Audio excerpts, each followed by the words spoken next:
In the past, when hunters dipped their spears in snake venom, it was the first time in history that people used nature's poisons against each other. It wouldn't be the last one. Over the years, different poisonous mixtures have been popular. Usually, people chose whatever they could find at the neighborhood herbalist or apothecary. A toxicologist named Alfred Swaine Taylor said in the 1800s, "A poison in a small dose is a medicine, and a medicine in a large dose is a poison." In the past, drugs like opium, hemlock, nightshade, aconite, foxglove, and strychnine were used to treat everything from simple colds to heart problems. They were even put on as makeup. As late as the 20th century, drugs on store shelves contained dangerous metals like mercury, lead, and arsenic. We have wanted to kill for as long as we have needed to heal. Poison has given us the way to do both. Kings of poison, poison of kings. Emperors, pharaohs, and kings have used poison to kill people since the beginning of time. Around 1550 BC, Egyptians wrote many poison recipes in hieroglyphics on the Ebers Papyrus, which is one of the oldest medical records. People think that the first known Egyptian ruler, Menes, played around with poisons, and so did the last one, Cleopatra, who supposedly killed herself with a poison asp. The first Chinese ruler, Qin Shi Huang, and the founder of Chinese herbal medicine, Shen Nung, both died of poisoning. Shen Nung tried 365 different herbs before he died of an overdose. In India, Persia, and Greece in the past, people used poison to kill political opponents. Mughal rulers would gift their enemies with robes lined with poison. To put criminals to death, Socrates was sentenced to drink poison hemlock, and even to give sick and elderly people the gift of dying quickly. By Roman times, poisoning was so common that the Lex Cornelia, an old Roman law, made it illegal to use poisonous medicines. But the problem got worse. 6 Roman kings were killed by poison. One of them was Claudius, who was killed by his own wife Agrippina so that her son Nero could become emperor. Nero then poisoned Claudius's stepbrother to take the throne. Pick your poison, hemlock. Some ancient Greeks really liked poison hemlock. It comes from a big plant that looks a lot like a carrot and looks like a fern. It was easy to get and was used to treat muscle cramps, ulcers, and swelling. However, large amounts of it can paralyze you and eventually stop your breathing. This drug, called state poison, was used to put people to death in Athens. Mandrake. The long root-like structure that gives this plant its name looks a bit like a person. People used it to relax, get high, and get sexually aroused. People in the Middle Ages who were superstitious thought that when the root that looked a bit like a person was pulled out, the plant let out a terrible shriek that would drive anyone who heard it crazy or kill them. Nightshade. Nightshade was a main element in witches' brews. Just one leaf or a few berries could make you sick, and a few more would kill you. In the Middle Ages, women colored their faces with the juice from the berries. They would even put a few drops in their eyes to make their pupils bigger, which made them look like they were in love. That's why this drug is also known as belladonna, which means beautiful woman, aconite. Native people all over the world use this poisonous plant, which is also known as monkshood or wolfsbane, to poison arrows. In ancient Rome, it was illegal to grow this plant because it was so dangerous. Aconite was one of the things that witches used to make a drink that made them feel like they were flying in the Middle Ages. Strychnine. This poison comes from an Indian tree that tastes bitter. It has been known in Asia for a long time and was used in many ancient medicines. In the 1700s, it finally made it to the West, where it was used to kill rats. A lethal amount makes muscles contract, and eventually the person stops breathing and dies. For more than 2,000 years, King Mithridates VI ruled Pontus, which is now Turkey. He was the king who was most afraid of poison. Because his mother had poisoned his father, Mithridates was very afraid of being killed with poison. He became so concerned with finding a cure that everyone could use that history calls him the Poison King. The king tried to build up his tolerance by taking in very small amounts of different poisons and trial cures. he finally came up with a top-secret recipe called the Mithridatum, which people wanted for years. The elixir was a secret until Pompey, a Roman general, attacked Pontus and brought the valuable cure-all back to Rome. In a cruel twist of fate, Mithridates tried to kill himself with poison during Pompey's attack, but it didn't work. A soldier of his had to be told to finish the job. The Italian artist Annibale Fontana made this Mithridate drug jar in the late 1500s. It shows scenes from Mithridates VI's life, including how his own soldier killed him in a horrible way. After 800 years, the story of poison would never be the same again.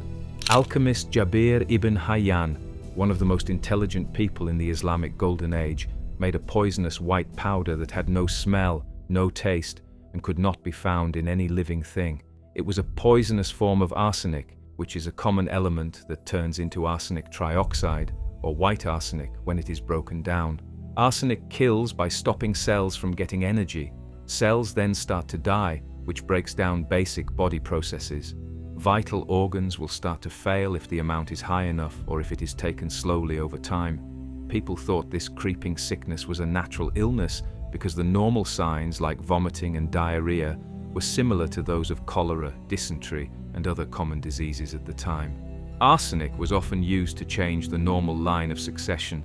It worked so well that it spread poison through the world's wealthy countries for hundreds of years. Over the next few thousand years, arsenic made the perfect crime possible, even simple. Anyone could sneak the powder into a drink or food and not even know it. If someone took the right amount, it might not show any signs for hours, days, or even months, making it very hard to track. Before the 19th century, there was no way to find arsenic in the body after someone had died, even if poison was thought to have been used. But the most dangerous thing about arsenic was that it was very simple to get. People have used its chemicals as medicine for hundreds of years.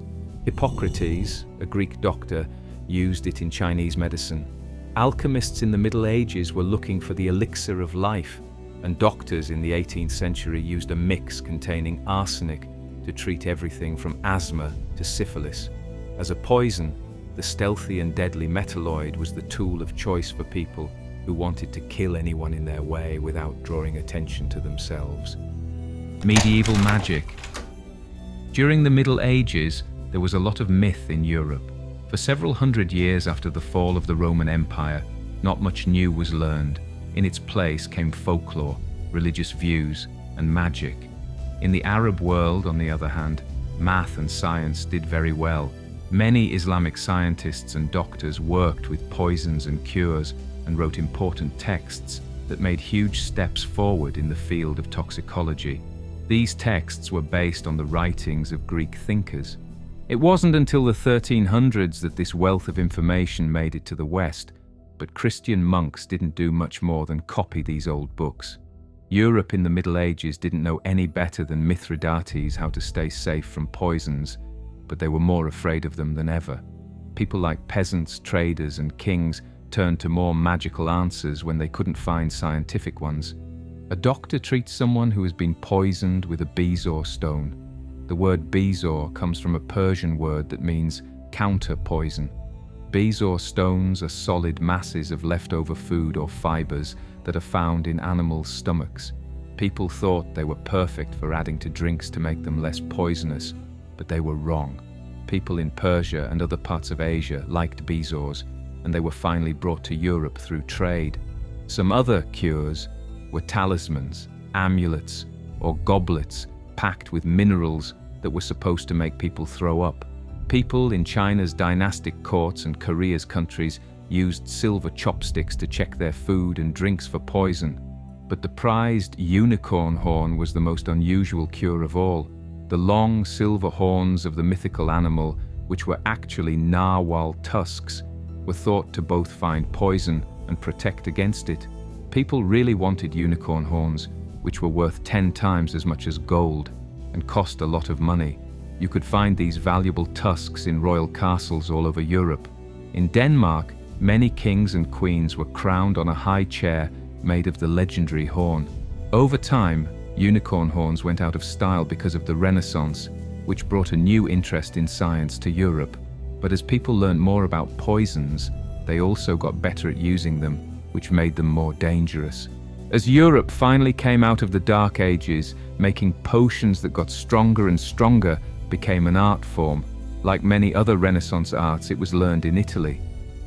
A poison renaissance. Alchemists were busy making tonics to try to live forever, and schools of study sprung up to get better at making poison. People in Venice were poisoned for money by hired killers in the scary Council of 10 group. And in Rome, an ambitious family got very good at it. To keep their powerful spot in the Catholic Church, the Borgia family wasn't afraid to kill. Rodrigo Borgia, also known as Pope Alexander VI, his son, Duke Cesare, and his daughter Lucretia are known for poisoning many cardinals, bishops, and nobles. However, historians now believe that Lucretia may have been wrongly charged. Witnessing this state of affairs, the Venetian ambassador reported, "Every night 4 or 5 men are discovered assassinated, bishops, prelates, and others, so that all Rome trembles for fear of being murdered by the Duke." The family used animals and poor people as test subjects for strychnine, aconite, and other poisons. They kept their bottles and wines in the basement. In the end, they came up with a recipe called cantarella that was very dangerous. Even now, no one knows what was inside, but it's thought to have been a mix of arsenic and blister bugs. The Borgia's usual method was to put cantarella in the wine of unlucky dinner guests. Those guests would then show up dead weeks or months later, after a length of time that the poisoner had carefully planned. Tasting the cup of the Borgias became a code word for a sudden or strange death because of how well it was done. But the Borgias weren't the only powerful family that used poison to get ahead in politics. Catherine de' Medici, France's Black Queen, tested different poisons on prisoners and animals. She kept her deadly vials in hundreds of secret cabinets in her suite at the royal home. She was killed at the stake in 1681 for running a poison ring that reached Louis XIV's court. Catherine Deschamps was known as La Voisin. A French school of poison was teaching this evil information all over Paris by the end of the 1600s. Thousands of people were learning how to use poison to kill without being seen. Because arsenic compounds were used so often to kill rich or noble French bourgeoisie people, the poison was called inheritance powder, poudre de succession. In the dangerously opulent court at Versailles, killing had gotten so bad that King Louis XIV set up a special court to look into poison murders. After hundreds of trials, a large underground poison ring was found that went all the way to the king's inner group. One of the people at the heart of the scandal was Catherine Deschamps, who was also known as La Voisin. She sold poison that was a mix of arsenic, belladonna, aconite, and opium to many noble women who wanted to get rid of an unwanted child or husband, including the king's mistress.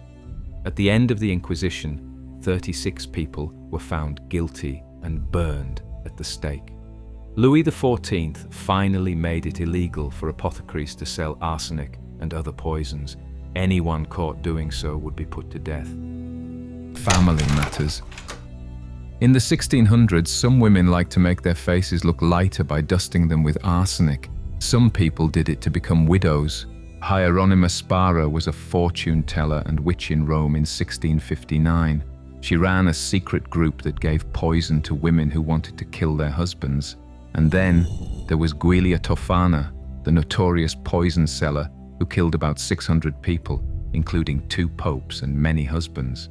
Aqua Tofana, the drink she made from arsenic and belladonna, was sold in beauty bottles that looked like makeup.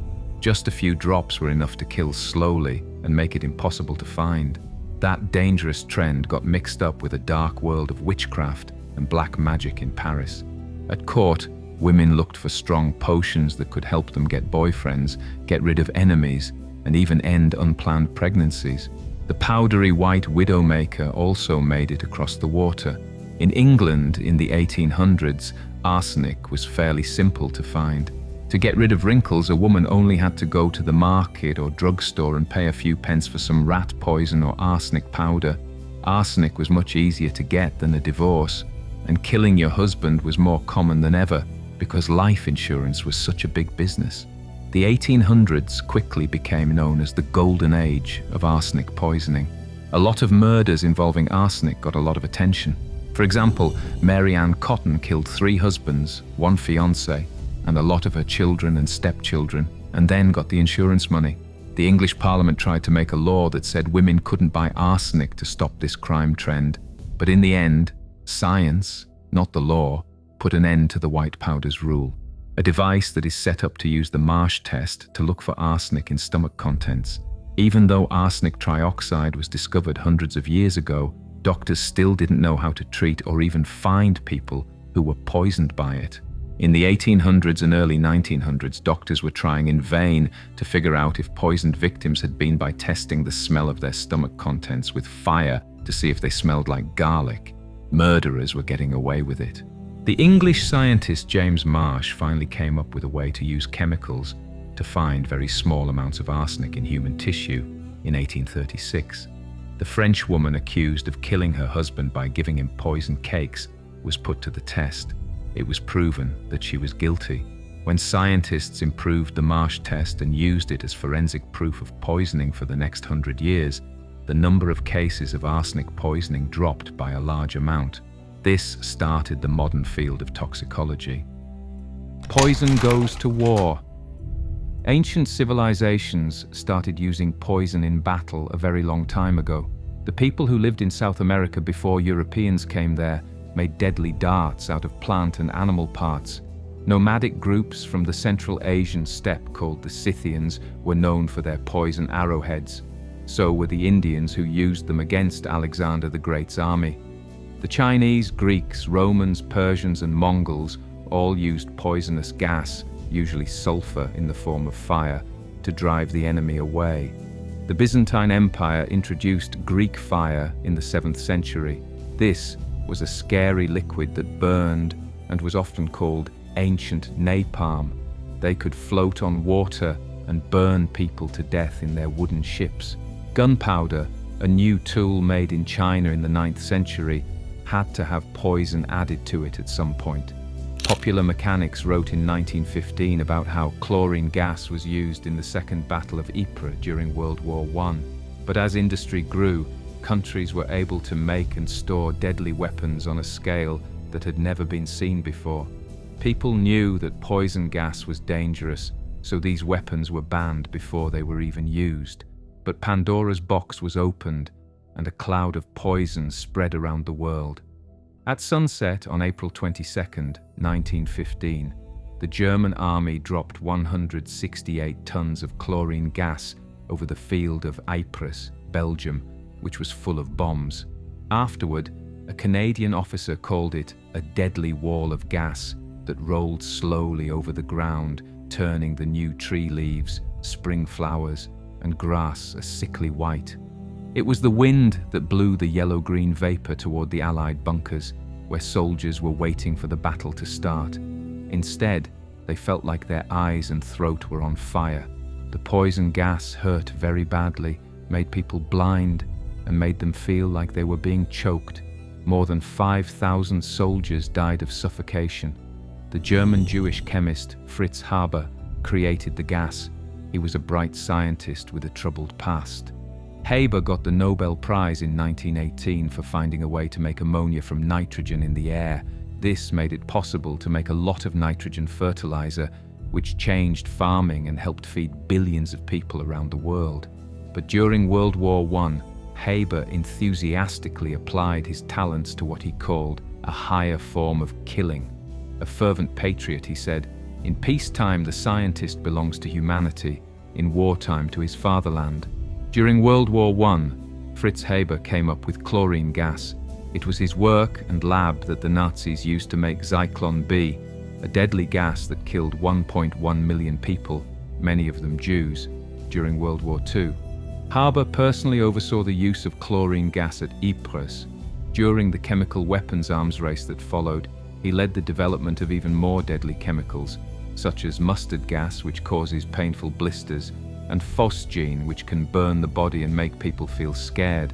It is thought that toxic weapons killed about 1.2 million people by the end of World War I.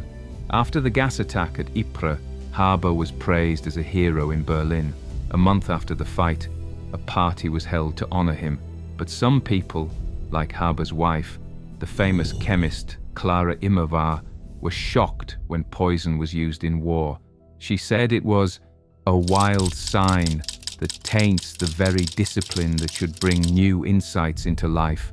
Clara killed herself with a gun the night of the party. When Adolf Hitler took over Germany, Haber was attacked because he was Jewish. He left Germany in 1933 and had a heart attack while he was away. Soon after, the Nazis used his lab and study to make Zyklon B, the poison gas that was used in concentration camps to kill millions of Jews and other innocent people, including members of Haber's extended family. A Cold War killer. In the wars of the 20th century, poison was also used as a suicide pill, which was a very different role.